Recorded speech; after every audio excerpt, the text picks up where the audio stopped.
Gentlemen, thank you for your time today. Coach, can you just talk about being one of the last two teams playing for this national championship? Yeah, we're fortunate. You obviously got to get some breaks along the way, and then the old cliche, you got to make your own breaks too. So whatever combination it's been, we'll take it. I know one ingredient combination, whatever you want to call it, has been our fan base has been phenomenal. So looking forward to seeing those folks here. I know some of them we can help with tickets, and then others are paying grossly high prices, but I guess that's kind of the deal here. Again, fortunate to even have the opportunity to be here.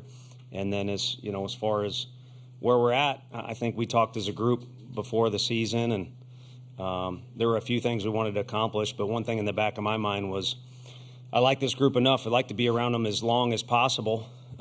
Maybe there's a cutoff point somewhere, but we've kind of reached that as it relates to getting as much hangout time as possible with this group.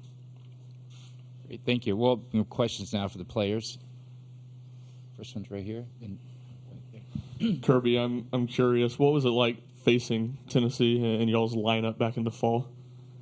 No, it was definitely hard. You got a lot of guys 1 through 9, and then you got all the guys that that helped them get to where they're at right now. But no, it was tricky. You can't throw them anything because they can leave the yard whenever they want. So you're trying to help yourself out in the fall because you want to be able to throw in the spring.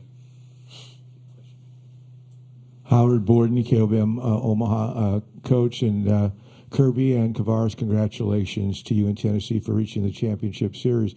A quick question for Kirby and Kavares. It's kind of a two-part thing. Just the camaraderie of your ball club from fall ball to this point, maybe you could comment on that. And then just as student athletes and fans of the game, what do you like about A&M and their style of play as far as competing for the championship? And again, best of luck to you.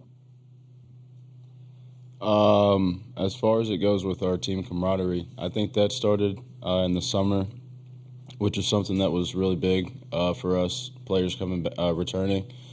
And we all talked to each other whenever we first came back from summer ball or just, a small break. And we decided that, we wanted to start hanging out with each other a lot earlier and kind of get that process going. And so whenever the season comes around, we're all moving together in one direction. Yeah, I think alongside with that from KT is, this group wanted to be together. We wanted to hang out, off the field, on the field, no matter where it was. We just always wanted to be together. And, it's shown all the way up until now. We got guys, going out to eat, doing everything they can to be with each other.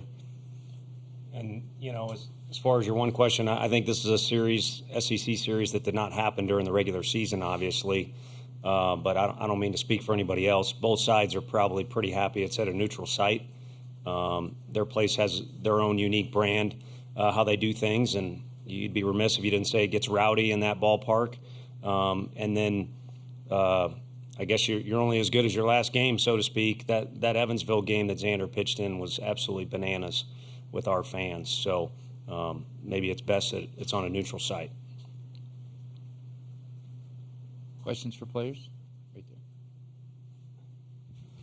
Wilson Moore from the Omaha World Herald. Kavares, being part of this lineup with 20 home run hitters, just 520 home run hitters, just how does that make your job easier? How does that help having that much depth in the lineup for you? I don't know if I would say it makes it easier because I think we're all competitive, and so if Dylan Dreiling, for example, hits a home run, then I'm kind of looking at him like, hey, you know what? I think I want to hit one too. Why don't you just have a good at bat? I was getting there. Okay. But whenever I actually get up to the plate, then I'm just thinking about having a quality at bat. His answers are a little more reserved than his little brother's. And he doesn't, I probably shouldn't say this till his time is done with us, but one of the main reasons we kind of stayed hot on the trail of KT was how likable his little brother was. He was much, younger then, but great family. So he did a good job in that interview. I don't watch much of that stuff, but I did watch that one. Question right here. KT, you talked about it being a point of emphasis in the summer to build that camaraderie. Why was that important to this team? Why did y'all feel like y'all needed to do that? Because in my personal opinion, I think team chemistry is something that outside of, just natural abilities, I think that plays a huge role in, how a team plays on the field. And I think the closer we got throughout the fall and throughout the season, I think it made it a lot easier for the freshmen to kind of make their adjustment a little quicker and kind of get a feel for what goes on and, how we approach every day at the field. Thanks for questions. 1, 2. Ben Peck, NBC College Station. Kirby, when you look at Texas A&M and how they take their at-bats, obviously they draw a lot of walks and get into a lot of deep counts. Just what makes it difficult from a pitching standpoint from what you've been able to see for pitchers to just put guys away and for them to be able to extend it and, cause some trouble for people? Yeah, they have a lot of competitive at bats. You mentioned a lot of walks, a lot of long at bats, but I think our main thing is we're going to do what we do. We're going to throw strikes and pound the zone. So like Coach A taught us, and we're going to go out there and let our defense play behind us. Ellie Williamson from the Players Lounge. This is for everybody, but 1951 baseball team. The last time the Vols were in the finals of the College World Series, they had Robert General Nealand throw the first pitch. If y'all had the choice or the ability to choose, who would you have to throw the first pitch out? That's a tough one. I don't like committing to stuff, but right off the bat, it'd be pretty cool to have Rod Delmonico back in the mix. He's been a big help to us, but really the players that played for him, including one that's here now and Chris Burke, have just guided us because each place is unique. Texas A&M is different than Tennessee. There's different ways to do it. There's different ingredients. And a lot of the players from those eras have been great to us as far as just letting us know what works, what doesn't, and they've been supporting us through thick and thin, and I'm glad that they get to watch our guys compete in a situation that they are in this weekend. Who you got? You got it. I'll just say Chris Burke. I'll go Todd Helton.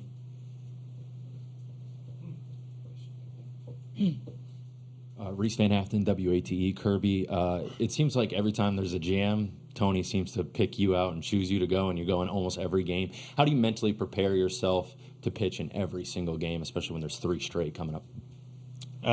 Just take a lot of time in recovery. Our nutritionist, Beth, and our strength and conditioning coach, Q, have done a great job for us, helping us recover, making sure our arms are ready to go and, we're hydrated. And I think that's a big thing. And then having the trust from Coach V. Go here, then here. Kavares, how would you describe the mindset of the team these last 2 days going into the weekend, and what is the mindset as you all play for a national championship? I don't think our mindset's changed throughout the whole season, and that's just to take it one game at a time. And something that I know that we talk about a lot was in the fall. Coach V mentioned, and I might get it wrong, but there was this player who thought their whole goal for the whole season was to be locked in for every single pitch. And I think that's something that, for me personally, I have tried to do, and I've definitely talked to some of our other guys out there about that. And I think collectively as a group, I think we do that pretty well. This is for both the players. All right, so guys, we're talking about 1951. We're talking about Burke and the guys that are my age that were at Tennessee 30 years ago. What would it mean to finally be able to bring a baseball school a baseball national championship? That would be awesome. This is something that we've talked about, for my 5 years is, trying to win a national championship. And I think this group is, we've spent a lot of time together. We talk about, that's our main goal is try to win a national championship. And, we get to a 3-round fight this weekend and try to be the first team to win 2 games.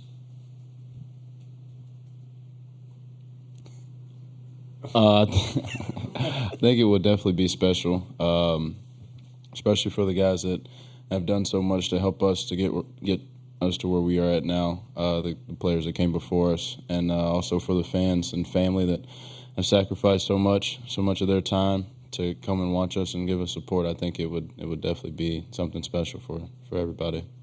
I appreciate you. If I could chime in, I appreciate you calling us a baseball school is what I wanted to say. But over the years, it's been a lot of everything school. It's been a school that people are very loyal to. So I think regardless of how these guys have done, especially him because he's been with us so long, it's been pretty incredible how positive people are and how loyal they are for being in the SEC. Because most people are only as loyal as, as the winds go by. So it's been an everything school, and I think if I was to answer the question on the whole, not selfishly, throwing out the first pitch, if you get one pick, is Pat Summitt. And I think as I've gotten to, me and Frank went to lunch one time with a former worker who helped out the women's basketball team, said the only topic we're allowed to talk about is Pat stories. And as you go on, the banners are cool, but it's not what everybody talks about. It's how she went about her business and what type of character she instilled in the players. Pretty awesome. So I think that's what her championship was, despite all the banners. And then a byproduct was a whole hell of a lot of wins because she was a winner. Okay, we're going to go here, here, here, and there. Kavares, when you look at, I guess, just purely ERA numbers, I think Texas A&M was number one nationally during the season. It's been number one in this tournament here in Omaha. When you look at that staff and when you studied them, is it stuff? Is it the way they're competing? What have you seen from those guys? I will just say they're competitors. They're playing the national championship, and they're also playing in the SEC. So, I don't think they just got there by luck. I think they're really good competitors.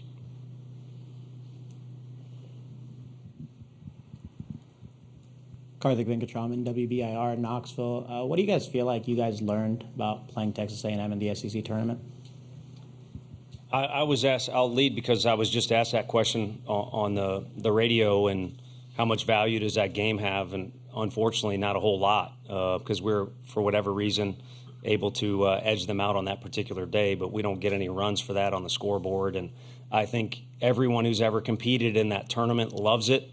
It's hard to put into words quickly how awesome that event is and how well they do running it. But again, every SEC coach and player knows there's a different vibe to each day, and how you approach that tournament is unique for each team. So to recall on that game, maybe you look at some matchups that occurred or something like that. I don't think it carries a lot of weight. Paige Dower, full disclosure. Kavares, in these games where there's not a shortage of pressure, how much do you look to guys like Kirby and Xander to maybe keep the dugout loose? I think at this point, I think it's just something that is just a given that's going to happen. I think all season, every game that I can remember, at least, our dugout has been how they always are, just acting a little bit crazy, and I think Kirby plays a good part in that. So does Xander. Eric Olson with the Associated Press. Kirby, you being the gray beard of the group. Out of us three? I like that. Yeah. When you look back at the journey you've been on to get to this point, could you comment on the range of emotions? You guys lose the Super Regional to Notre Dame a couple of years ago. You've been here and went, I think, 1-4 in the last two appearances. The range of emotions, did you think you'd get to this point after kind of all that frustration? No, it's been a lot of ups and downs. Really good seasons, some rough seasons, and then, finally pulling out last year, getting to where we were. No, it's definitely been a lot. The past 5 years has just been truly amazing. And then, for the last ride, I guess you could say, trying to get to where we are right now and, trying to win. The last question for the student athletes. Katie, I know your family's here. Everybody else knows your family's here now after yesterday. But Kirby, I apologize. I don't know if your family's here. But just with the struggle it is to get here for them with the ticket prices and all that, just what does it mean to be able to play in front of them this week? I think it means the world to me because last year we were here. They weren't able to make it because my little brother was playing baseball. So, yeah, I think it definitely means the world to me to know that after every game, win or lose, they'll be there to support me and have my back.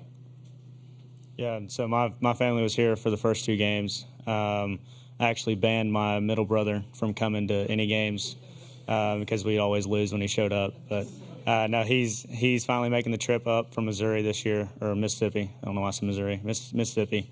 So everybody will be here. They're actually going to try to come to practice today if they'll let them in. Gentlemen, thank you very much. Best of luck and enjoy the run. Thank you. Thank you. We good? You guys are Yeah, I mean, you're done. I don't know if you're good.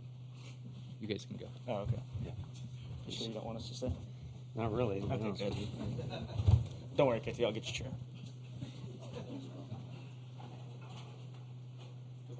Thanks. Hey, we'll open up. We'll go Eric here. The first 2 questions, and we'll go over here with Coach. Tony, how do you? What's your message to your team going into the weekend? How do you keep it the same message that Kirby and KT were talking about treating it just like another game when it's not another game? Yeah, my first response would be, hopefully I wasn't chiming in too much there. I thought we were all going together style today. And then the other thing, we were talking about families. I'm way out of my lane with this, but I think one thing that would be cool with an extended trip like this, I'm not in the conversations. I don't like, well, there's benefits and negatives to NIL, but I think it would be cool if there was some sort of system where, families, if in March Madness, there's 3 weekends in a row, your team is advancing, Zakai's family or whoever example, there'd be some sort of system where it's fair and across the board, because there's a lot of money being made, I would assume, based off, I'm going to have to buy some tickets for folks. And then as far as the weekend goes, it's kind of cool that we worked out to where we played a midweek game. I mean, A&M has the same situation. You kind of played a midweek game Wednesday instead of Tuesday, and then we play Saturday instead of Friday. So you're kind of in your rhythm there that you were all season long. It's been a while since we've been there, but you have a practice yesterday that's similar to what we would have done on a Wednesday, and then we'll have a practice, today that would have been similar if we were on the road, which we are, to prepare for the weekend. And then you got a weekend series, like I said, against an SEC opponent. Yeah, Tony, Eric Olson again, AP. Kind of the same question I asked Kirby. You talked about the slow build the other day after the game. Just what was your range of emotions? I mean, were you, just trying to get over the hump after, the being here and also the super regional a couple of years ago? Just kind of what did you go through? On the whole, as far as, being here from the start, is that what you mean?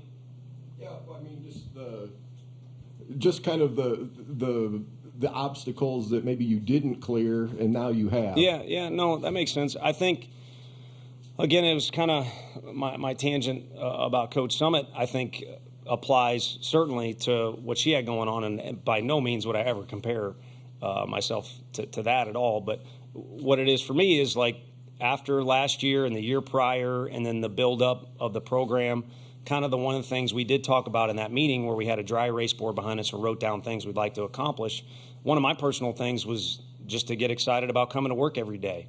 And in tough situations like we were in at Florida State, feel really, really good about the group that you're with, that you can overcome anything. And if you happen to not overcome it or the game ends and the scoreboard doesn't work out in your favor, you can kind of look around the group and feel good. Everybody had each other's back. Everybody showed up and played for the group before themselves. And I kind of even alluded to that in here. Going into that first game, we had a little more time than we thought we would in one of the smaller locker rooms. So it's tight. And it just took a moment to look around the room, and it's like we're going up against arguably the best pitcher in Arnold in this deal. And, again, I know others would argue. I don't like the fact he's throwing against us, but I like this group I'm looking at right now. We'll do battle with this group and have fun with this group with a loose dugout any day of the week. And so that's kind of, to me, where the achievements have come this year. Okay, a couple questions on this side. Eric Kane, VolkWest.com. Tony, how is Hunter Ensley progressing, and do you expect him to be back in the outfield tomorrow, or is it kind of a TBD? Yeah, today will have a lot to do with it. So, maybe a quick blurb for you afterwards on how he looks. And I think he could go out there. It's just a matter of matchups, and we feel good about our depth, too. There's other guys who can play the outfield and play in different spots. So we don't want to push it, but at the same time, he's our guy, so we want him in the lineup in some capacity. But I think there's a lot of time between now and first pitch tomorrow, so hopefully that'll benefit him. Tony, kind Going off of your point earlier, talking about Pat Summit and obviously rebuilding a program, there's this picture of you from, I think, maybe one of your first summers here at like that picnic table, the lemonade stand, to where you are now. The team obviously, calling this journey surreal. Has this journey for you, though, sunk in from like where you came in to where you guys are now? A little bit because of last night. So the timing of that question is interesting. Normally I would say no. It kind of goes by fast and you're caught up in the moment so much. And here is such a unique combination of downtime and obligations. But last night I checked my phone before I go to bed, and on the little iPhone, they send you like 5 or 6 pictures, which are kind of scary, some of the ones you get. But I got one of me and my dad on the field, and it's natural grass, and there's nothing but a bunch of trees in left field. You can't even tell that there's any porches. And so I sent it to our video coordinator, Coach McCann, and we had a back and forth about all the things in year one that were there that are not there now. So, again, the timing is pretty interesting and took a moment to do that. And it's been fun. And like our stadium, I wouldn't want it any other way. We've had this kind of steady progress. There hasn't been one big upshoot in anything in particular, but it's been this steady progress. Maybe maturing a little bit to where you don't do lemonade stands, and we have more fans to where you don't have to do lemonade stands. So, yeah, it's fun to make progress, and as they say, the journey is kind of what it's about. It's been a fun journey in particular this year. We have 1, 2, 3, 4, 5. We got probably the last 6 questions here. Tyler Shaw with KBTX in College Station. Tony, you said you liked your lineup and your group, against anybody. What have you seen from A&M's pitching staff and the way they've been playing, especially this Men's College World Series, and how do you like that matchup? Yeah, I mean, in that particular instance, looking around the locker room, you're looking at all kinds of guys. I'm reflecting back there, just kind of talking about our group being good about competing against anybody. But obviously, you get into matchups with our lineup, and it's like, man, Florida State, and then Florida's younger guys are getting more experience, which A&M shut them down. And you got the most dangerous guy, him and Charlie. I don't include our players in any of that, in CAGs. So they're capable of shutting down anybody. And then again, you get to this point, every lineup, I feel like ours and theirs can get you from any one spot. And there's, a lot of uniqueness to each lineup, too, where there's a variety of ways that they can get you. And I feel we're included in that group. But, we're going to have to go up against Prager. It'll be the second time. And he's given a lot of people fits, either a lot of strikes out of him, but also gets guys to chase out of the zone a little bit. And he's, at this point in our league or the ACC too, you got about as much experience as you're going to have. He's already thrown on that mound out there. So it's up to us to put our best foot forward, or just put ourselves forward, stay true to who we are, and he'll be trying to do the same thing. And then you look at the guys that are available afterwards, or better yet, look at the way they've gone to the bullpen in the postseason. He's not afraid to go to the bullpen early because he knows he's got weapons down there.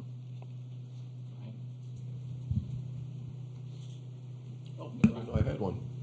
Coincidence. Actually, do you mind? Yeah, go ahead. Okay. Tony, yes, we mind, but you can go ahead. Okay, Eric Olson from the AP. Could you just explain a little bit of your philosophy on how you bring Causey in? So on after your starter just goes just a little bit. I mean, how's that kind of worked out for the uninitiated? Yeah, I think it depends on the particular situation. There's no script before the game, but we kind of vibe things out, and sometimes it makes sense, sometimes it doesn't. There's been occasions, including recently, where Stom's throwing the ball really well, but you go to the bullpen earlier. And there's been times where we could have left Causey in, but we take him out because we're confident in the guy that was to the left of me and others.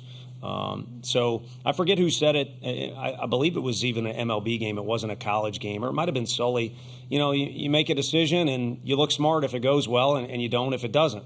But I reflect on some of the ways we've used guys.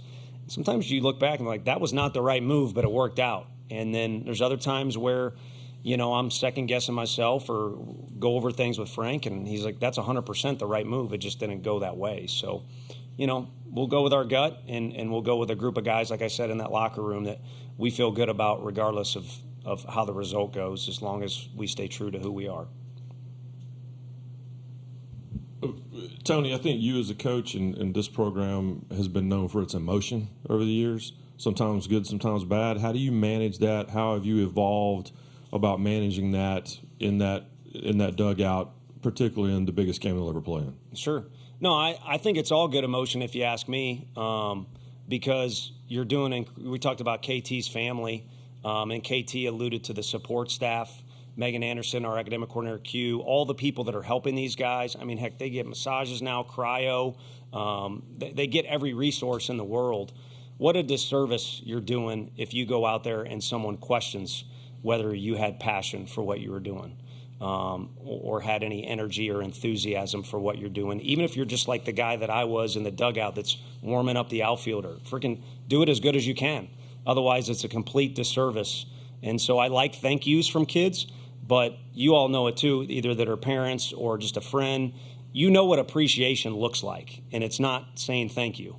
And so I think that's the best way to show appreciation, and I've tried to practice what I preach. And so in that dugout, sometimes we've executed that passion better than not, kind of what you're alluding to.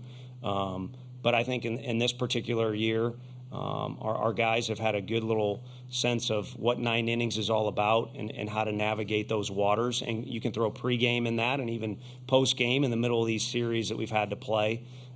So for now, I keep kind of saying our guys need to stay true to who they are or be who they are. That's all we want. We talked about it because a couple times we've been here, you look around the stadium and next thing you know, the game started and you're not the group that you were that got here. You plan on using the same pitching plan you all have used most of the year, and how much confidence is there in the way that's worked out? Are you a spy for Texas A&M? Like, we can't. No. Yeah, we don't have anything, different. I guess Wednesday, Xander would make the joke that he pitched the midweek game like he did the other day. But we'll kind of take it one game at a time, literally, with our guys with standing beam. So we're right back to where we started the year. We wanted to play against Texas Tech, a great program, and throw everything in the kitchen sink at them. But we also knew Drew Beam was our guy that's provided some consistency and experience. So we wanted him to throw game 2 and do his thing, and we would work around that. So in a way, we're right back to where we started and don't really see a need to do anything uniquely different other than, again, just kind of go with what our gut is for that present inning to put ourselves in a decent position. Now batting on deck in the hole. Jacob Richmond, Lone Star Live. Coach, could you talk a little bit about your time at TCU working under Coach Schloss and maybe if there's anything that kind of stuck with you that got you here to this point today? Another thing, that timing is good because this morning I was talking at breakfast. Randy Mazey, whose West Virginia team went on a phenomenal run this year, retires. Baseball got worse without him around, but he'll still be around, and he's way over opinionated, so he'll always have opinions. But yeah, in Fort Worth, we shared an office, and Coach Schlossnagle was down the hall, and me and Mays shared an office. His back of his chair was right here, and the different projects and ideas and things he had were they helped me along the way. It was a good education, and then also some of the stuff he did was incredibly dumb. He tried to teach himself to be a stockbroker and things like that. So it was interesting. And then the other thing I can speak to is this common theme I've been throwing out about stay true to your roots. Went from Missouri, which there was a lot of success thanks to guys like Max, and Coach Jay was very good to me, but it was time to, first of all, it was nice to get south of the Mason-Dixon line. But the first month there, I was honestly miserable because in my head I thought TCU had just played in Omaha and Missouri has never done that. So I got to do something different. And ended up kind of, it was like Talladega Nights. I had a pretzel in my head. And come to find out, if I would have just started that month and started that year and been who I was, which is certainly not perfect, I think things would have started off better. But all in all, it was, I felt like things went well, and it was nice to go into the SEC, no doubt about it, but a new there was some talent being left behind and would miss out on some success. And I'll be dang if Boomer White didn't get a bunch of hits and prove that theory right. Now he's an Aggie too. The Bryan College Station Eagle. Coach, when you saw that it was going to be Schlossnagle and the Aggies in the finals, what thoughts, emotions came with that, with a guy you had a relationship with? Yeah, no, we, it's kind of funny. We finished that game on Wednesday, and again, there's so many obligations, and you thought here is finally a moment to catch your breath. So got back to the shower quicker than ever had, back to the hotel, showered quicker than had before after any games, and went and had a big Italian meal with some friends that came in town and family. We were able to get a big enough table. By the time that meal was done, you look at the score, and it's not over until the umpires go into the locker room here. But Florida had a young team, overcame a lot of things. So you're kind of putting things together there, and it's right in front of you probably what is going to happen. So, you got here, you got 4 SEC teams, 4 ACC teams. Us SEC folks are way too cocky. So you figured you'd be playing one of those opponents, and all 3 of them are certainly unique in how they do it. They do it differently, but they all do it really, really well. So we'll see what we can do. Your last question right here. What is it about Christian Moore that allows him to make a mark on a program the way that he has? And when were the first times you saw some of those traits in him that he would make an impact here like he has? Yeah, no, I think that attitude that we talked about, I guess that's the theme, and that's understandable. Everybody's entitled to their opinion, but again, I said I wish people would have kept track of our first year. Maybe you all did. You guys covered us with a lot of hustle.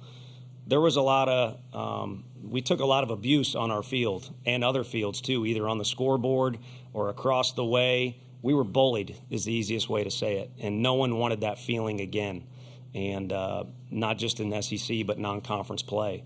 So I guess you have to bow up in that situation, and that's what a lot of players did, and it worked for us. And it wasn't certainly something, again, on a PowerPoint or dry erase board, but, we wanted to play with some attitude and a chip on our shoulder, because look at who we're going up against, the in-state players of Florida, the fans in the stadium and tradition and in-state players at Texas A&M, so on and so forth. So that recipe's been there, and our best players have had it. Now, some do it differently. Gilbert really wears it on his sleeve. Jake Rucker, it's kind of more internal, but he got it. And, I think Simo has a ton of that. And the older players his freshman year had to coach him how to rein it in. And Trey Lipscomb was a tremendous big brother figure for him. And when he started taking that coaching and making those adjustments to make his strengths rather than weakness, is when you saw that something could really come along. And then the last thing I'd say is he goes through his freshman fall, and guys start comparing him to Andre Lipsius in the way he thinks through situations and is kind of a puzzle solver. That goes pretty well with that physique that he's gifted with. Coach, thank you for answering questions. Real quick, though, we're going to bring Coach Schlossnagle in here. We're going to take a photo with you two with the trophy. Okay, sounds good.